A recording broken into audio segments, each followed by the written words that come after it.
What is up, guys and girls? Archer Gaming here, and we're coming at you with the Ebb and Flow L5R pack. Again, for the second time in the trot, apologies for the tardiness. For those who don't know or don't follow my Instagram, which you should check out below, I'm currently in the process of moving today. My shop had a delay on these as well on Thursday, so I went and picked it up today in between moving. But for you guys, that means better videos, more videos, better lighting, because I'm now in a fixed position of living. So what that means, guys, is you can enjoy more content from me, which is always good. So let's get into the pack. So Ebb and Flow. So as always, I've avoided as many spoilers as I can. I know a few cards that are in here now, obviously. And yeah, looking forward to getting into this pack, and shall we see what's in it. The sad part is we're over halfway now of the elemental cycle. So as always, we've got the fiction. I have taken the cellophane on, just to ensure it's seamless on camera. So we have, firstly, a Crab Province, Flooded Waste. So 2 cost. After this province is revealed, bow each attacking character. So really, really good. Very weak in terms of only 2 strength, but essentially it stalls out an entire attack. I like it. Coming against it as a unicorn player, I like more, because obviously, you know, I have things like Issue and Wayfinder. I can flip it with some other shenanigans. So I mean, it's pretty cool. I think it will see play. And then we get on to the cards. Oh no, we got another province. Seek the Truth. So let me just divide these up, guys. 2 seconds. There we go. Seeking the Truth. So this province gets +2 strength while you have the water roll. When the province is broken, choose a defending character, move that character home. So that's before the bow stage, so you've kind of lost, so it just saves you bow and dude, really. It's probably one of the more powerful of these types, but I don't know, there's not many I've seen of these so far, of the +2 strength while you have the roll, that I've enjoyed. And then get 2 Crane, 2 costs for 0, 2 and 1 glory. It's a Courtier. When you lose 1 honor for an unopposed combat, lose 1 fate instead. So, I mean, it means you don't have to defend, and they're not going to be choking you for honor. Crane, there's a lot of good 2 costers already. I don't reckon it's going to see much play. Interesting little card though. Volcanic Troll. So this is the one that Troll 5R checked out. Got as their spoiler. So it's a 3 for 3, 3 and 0 glory. Can only have weapons on it, and while the firing claims gets +2/+2. So it becomes a 5/5 if you have, not even you, if someone's played the firing. So I mean, it's a way of blocking your opponent going for it. If not, he becomes a 5/5 for 3, which is pretty cool. So it's kind of maybe a deterrent against clans going for the firing. I don't know. It's interesting, it's different. And then we get to Tireless Sodan Senzi, who's a Water Sigenja for a Lion, coming in at 2 costs for a 1, 2 and 0 glory. The character does not bow as a result of a conflict resolution in the conflict which is lost. So go and defend. If you lose defending, she doesn't bow.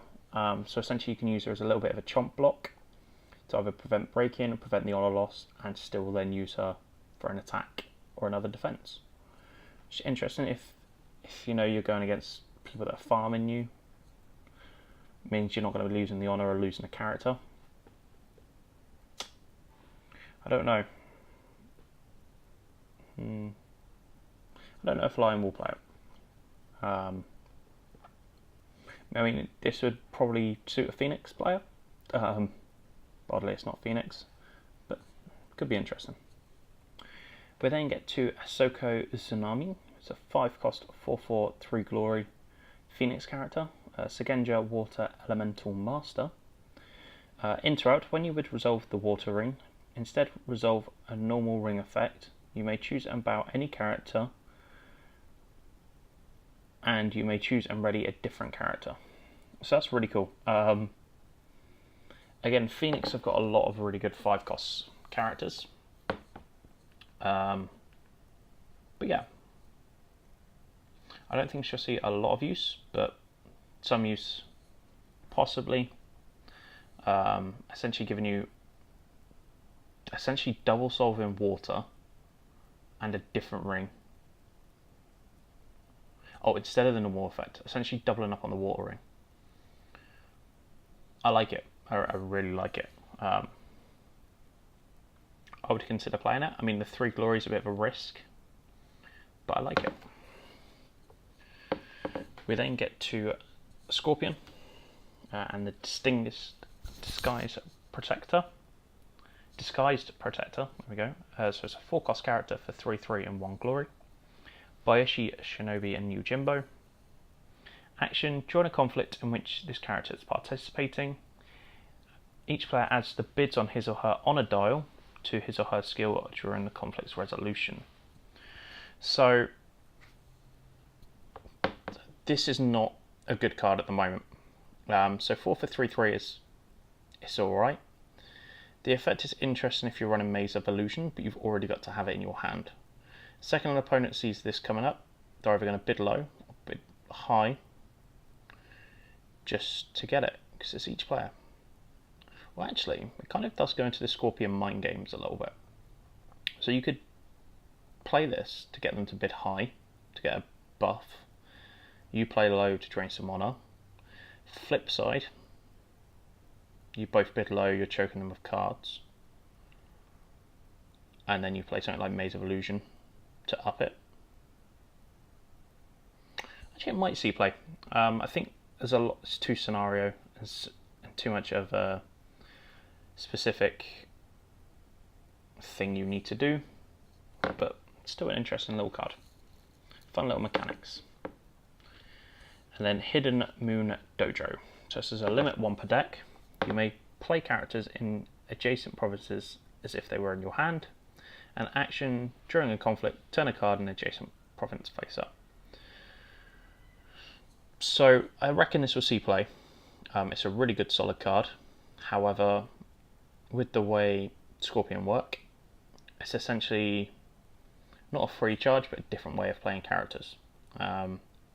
I mean, you could get unlucky, hit it on your right hand side next to the Imperial Palace or City of Lies.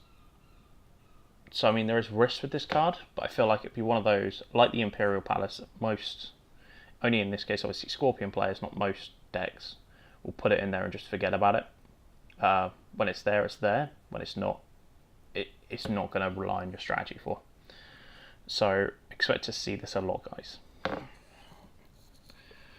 We then get Master of the Swift Waves. It's a Water Segenja Cavalry, 3 for 3/2 and 1 glory.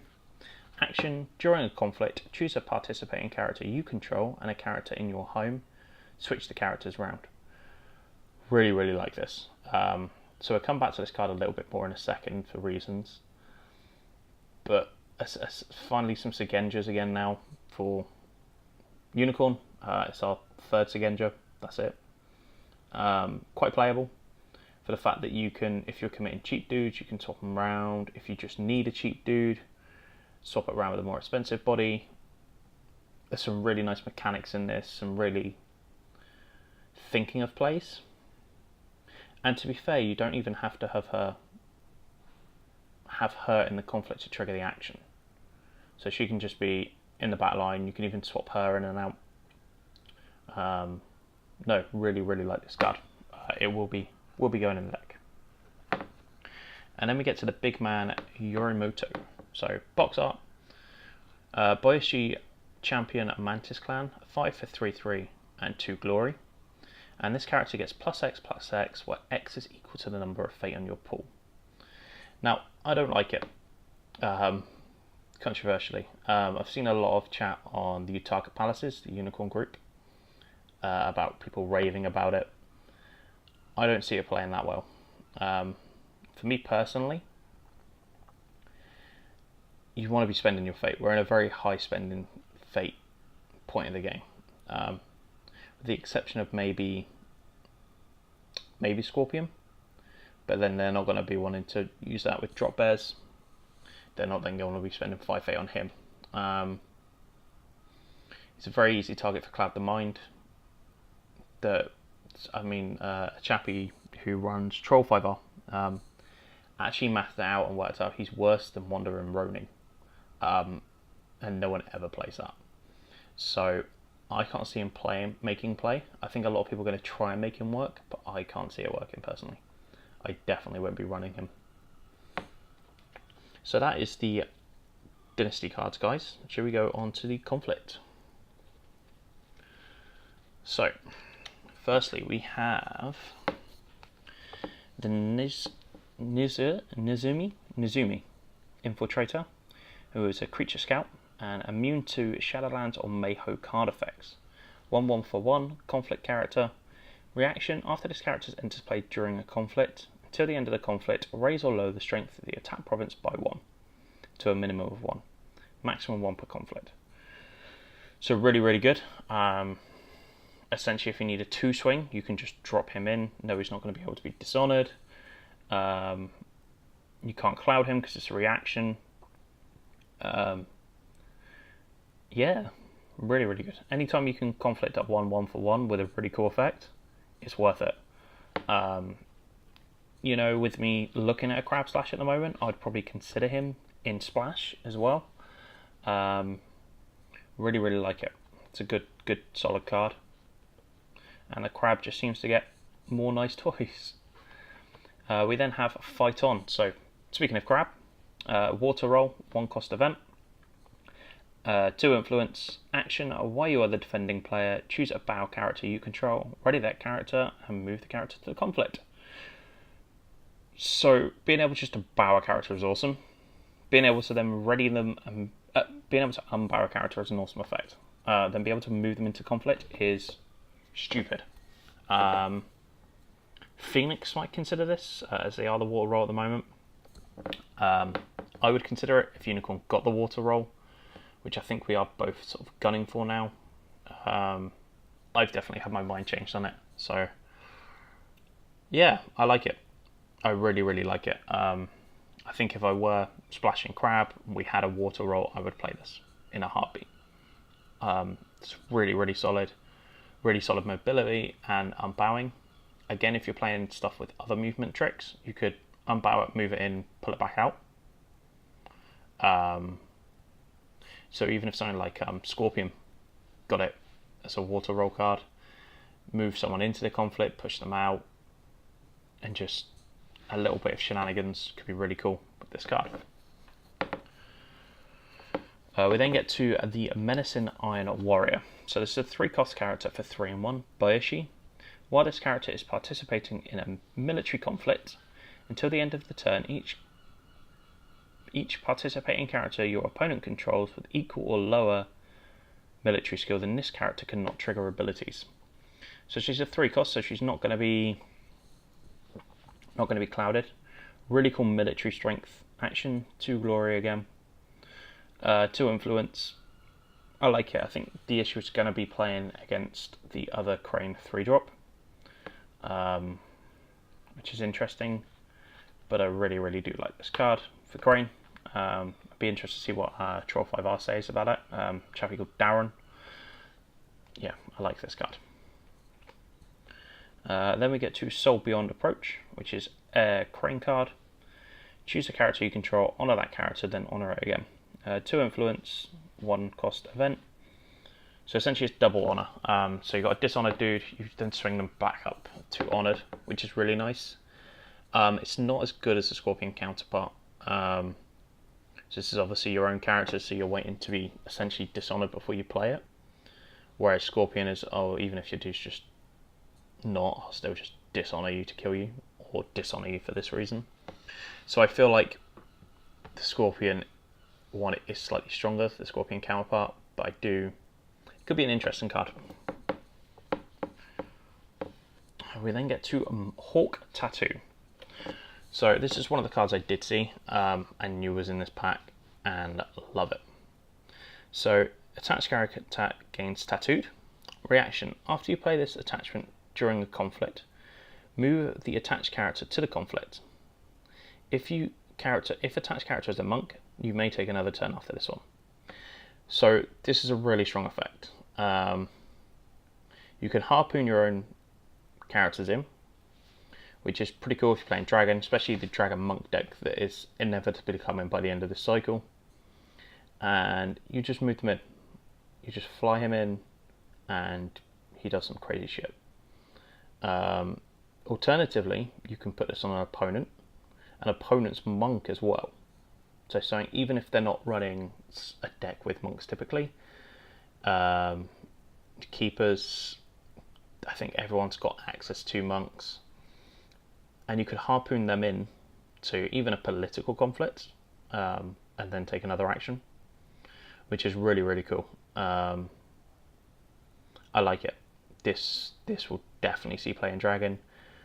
I could see it being splashed by Phoenix, and possibly even Lion. But I really, really like it. We then get to Lion, 1 cost attachment for 1/1 and 1 splash. If you have 2 or more rings in your claim pool, ready attached character. So again, comes back to that really powerful ready effect. 1 influence as well, so anyone running the Lion splash can take it. Yeah, it's good. Again, multiplayer. This is fantastic. This is unreal multiplayer. It's very, very easy to claim 2 rings because you've got to claim all 5. However, you know, with the new Lion Stronghold, which did see quite a good turnout in the last few Kotai since it's been illegal and done quite well, it's not hard. You know, attack military, defend military, there's your 2 rings. Possibly again, you might see this splash by Phoenix, because obviously and possibly even Dragon, because they have their ring tricks, so you might be able to claim 2 another way. But I like it. Again, a very, very solid card. I don't feel like it's a good Lion card. I feel like it's a good splash card. And speaking of which, we have my Ancestor's Strength. So again, this is a 1 cost event. Spell Water. Action: during a conflict, choose to participate in Shigenja, character you control, and character in your Dynasty discard pile. Until the end of the turn, till the end of the conflict, set the participating character's base military and political equal to the printed of the other character. 2 influence. Again, there's not that many good Shigenjas in Lion. Phoenix is another one that comes screaming to mind yet again. They can recur it, they can get some of their big 6-costers in there, and be able to, you know, make a cheap dude into that, boost everything. Lion might need it for the political boost, if say they got a Spirit Caller in the bin, but again, I think their lack of Shigenjas doesn't make it that viable for them. So we then get to the Ancestral Phoenix Sword. So Oskakari, I probably butchered that. So this is the card that we got the beautiful art for in the book, and it's a 2 cost attachment for 2 military and 3 political, attached to a unique Phoenix character you control, and it's ancestral and restricted. No influence, so can't be splashed. So attached character has the champion trait, and it gains action during a conflict in which this character is participating. Choose a participating character, move that character home. It cannot participate as an attacker this phase. So essentially you just block someone from being an attacker, which is insane. So you send them home and then they can't attack. No unbowing shenanigans. You can double defend with them, but obviously if you're using this in your first attack, you use it, defend with it, send the guy home bowed. They've then lost the guy for all bar your second attack. Really, really nice. Hopefully all the ancestral swords are this good. Hopefully it's a good balance. but I really like it. It'll be interesting to see the Scorpion Ancestral Sword. So we then get to Scorpion Deceptive Offer. During a conflict, choose a participating character you control. Your opponent selects one. That character gets +2 and +2 until the end of the conflict, or your opponent gives you 1 honor. So again, it's trying to choke them out with honor with shenanigans of either you make my dude big or you give me honor. This again, it's a 0 cost event I could see being played. It's either doing two things. It's either giving you a bit of a swing. I mean, you're not going to play it if you're obviously going to lose, but you do play it on either ones where it could still go either way, or you have a plan, or you just gain honor and your opponent loses honor, more importantly, the Scorpion. So again, really solid card. This will see play. And then we get to the last card. So one I knew was in this pack and have been absolutely so excited to play. So it's attached to a Genji character you control. That's why I was excited about Masters of the Wave being in this set. It's a Force of the River. 1 cost for 0/0. Action, during a conflict, put each face down card in your province into play. The face down conflict counts as a 1 political - military 0 glory character with cavalry and spirit traits.